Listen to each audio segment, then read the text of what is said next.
Hey, if you or someone you love holds dual citizenship, you need to hear this right now.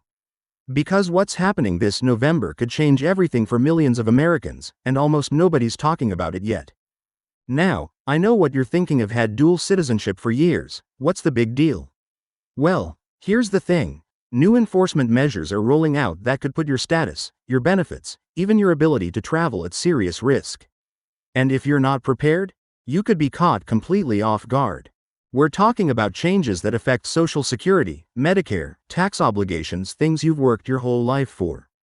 And the scary part? Most people won't find out until it's too late. So who exactly is at risk here? Is it just certain countries, or could this affect anyone with dual citizenship? What are these new rules actually going to do? And most importantly, what do you need to do right now to protect yourself and your family before November hits? I've spent weeks digging into this, talking to experts, reading through the actual policy changes, and I'm going to break it all down for you in plain English. No legal jargon, no confusion, just the facts you need to know. But before we dive in, do me a huge favor, smash that like button right now so more people can see this critical information. Trust me, you'll want to share this one. Alright, so let's get into this because time is not on our side here. November 2025 is just around the corner, and what's coming could shake up the lives of millions of Americans who hold citizenship in more than one country. Now, I want you to understand something right from the start. This isn't some conspiracy theory or clickbait nonsense. This is real policy change that's been quietly working its way through the system, and it's about to hit full force. So here's what's actually happening. The US government has been tightening the screws on dual citizenship for a while now. But what's different about November 2025 is that new enforcement protocols are going into effect. These aren't just suggestions or guidelines, these are actual enforcement measures with teeth. And when I say enforcement, I mean audits, investigations, potential penalties, and yes, even the possibility of losing certain benefits or facing serious tax consequences if you're not in compliance. Now, let me back up for a second and explain why this is happening in the first place. See, the US has always had a complicated relationship with dual citizenship. Technically, it's allowed, but the government has never really embraced it with open arms. For decades, millions of Americans have held citizenship in other countries. Maybe you were born abroad to American parents, maybe you married someone from another country, or maybe you naturalized here but kept your original citizenship.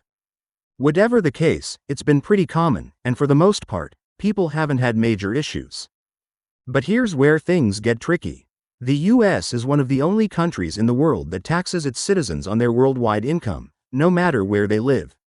That means even if you're living in Italy, Canada, Mexico, or anywhere else, Uncle Sam still wants his cut. And when you hold dual citizenship, the government wants to make absolutely sure you're reporting everything correctly: your foreign bank accounts, your income from abroad, your assets, everything.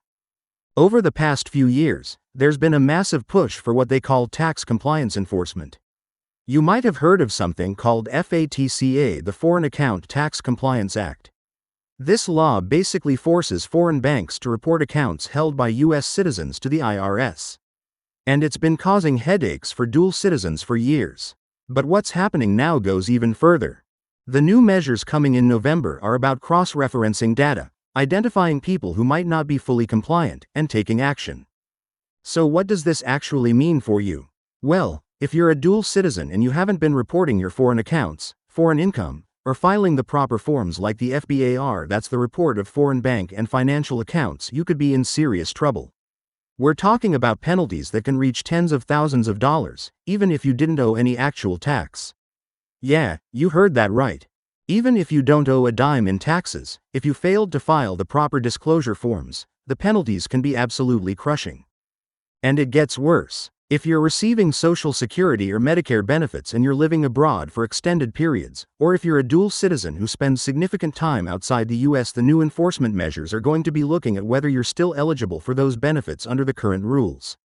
Now, most Social Security benefits can be received abroad, but there are exceptions, especially depending on which country you're in.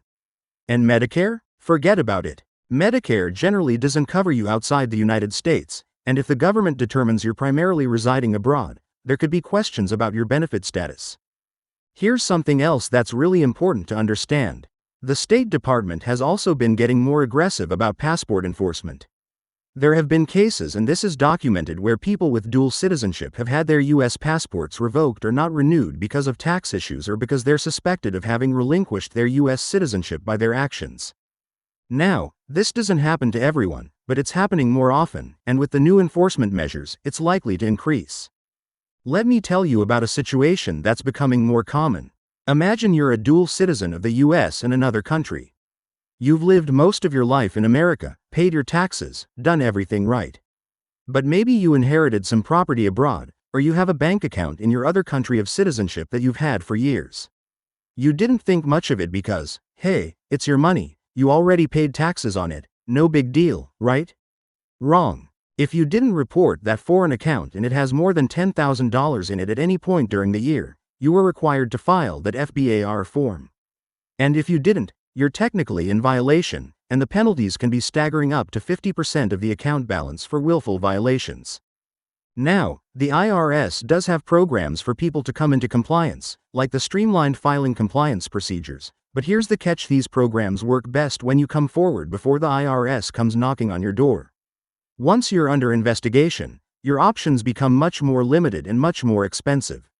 And with the new enforcement push starting in November, the IRS and other agencies are going to be much more proactive about identifying people who aren't in compliance. So who's most at risk here? Well, if you're a naturalized U.S. citizen who kept your original citizenship, you need to pay attention. If you're a U.S. citizen who obtained citizenship in another country through marriage, descent, or naturalization, you need to pay attention.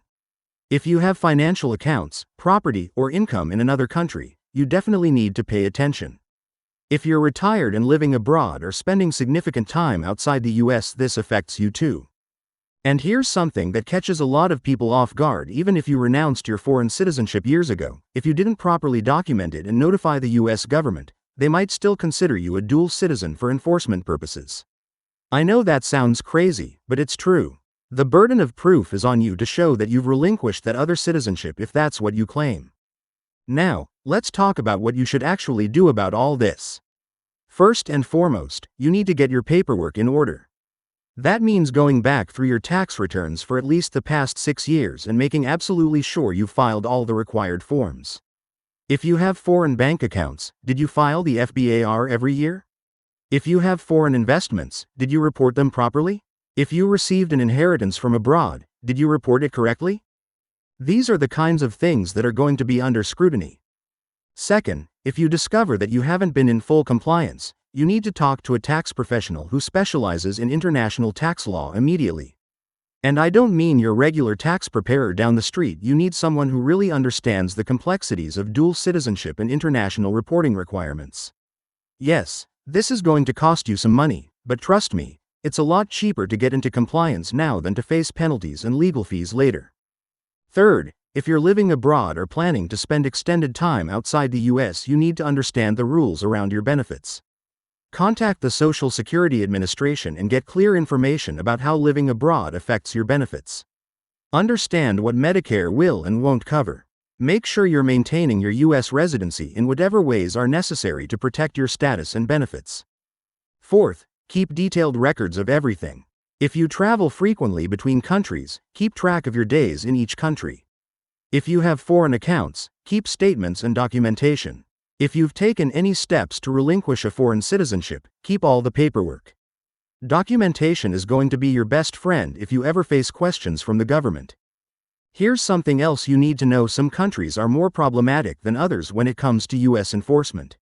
The U.S. has tax treaties with many countries, but not all of them, and the treaties don't all work the same way. If you hold citizenship in a country that the U.S. doesn't have good information sharing agreements with, you might face extra scrutiny. If you hold citizenship in a country that's considered a tax haven, you're definitely going to be under the microscope. And let's talk about the elephant in the room: some people are actually considering giving up their U.S. citizenship because of these increasingly burdensome requirements.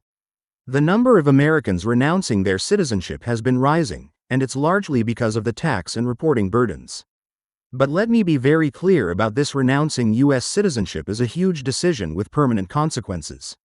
You can't just change your mind later. And there are significant costs and tax implications to renunciation itself. This should be an absolute last resort, and you should never do it without extensive professional advice.